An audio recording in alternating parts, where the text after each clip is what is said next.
Við ætlum að gera himneskar kjúklingatakos frá Eldum Rétt. Við ætlum að blanda þessu við eddik.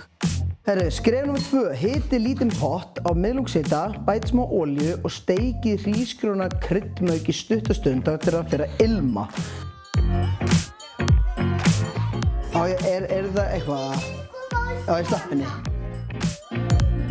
Það mjög sterkt lykt. Herru, það er jákvætt. Því hérna stendur, steikið hrísgrjónum þá til þetta fer alltaf að ilma. Þegar það byrjar að sjá það almennilega, þegar sjá bublurnar vera almennilega komnar, segið mér þá.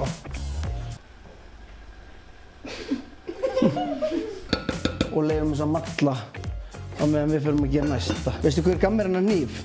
Enginn, það má ekki gefa hnífa. Það má alltaf að kaupa hnífa. Wow!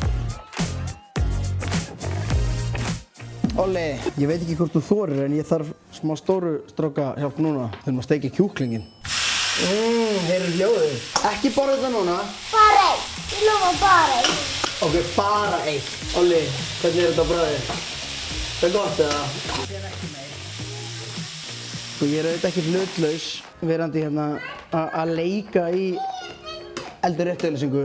Ég er aðdáandi á þetta fyrirtæki. Ég versla mikið við Eldur Rétt og bara til að auðvelda með lífið, ákveða hvað að vera í matinn, rétt skammtastærð. Finnst mér algjör snilld að fá uppskriftirnar og vera eins og ég horfa á þetta einhver leiti í fjarþjálfun á einhverju matreiðslunámskeiði. Ég er búinn að læra helling af þessum blöðum sem ég fæ.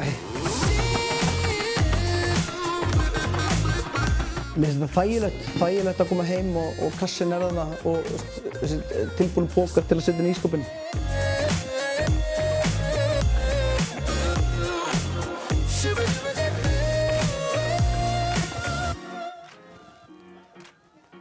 Ég nenni ekki að tala, ég langar bara að borða sko. Ég er með 3 börn og hund og þess vegna finnst mér bara þægilegt að fá mér Eldur Rétt.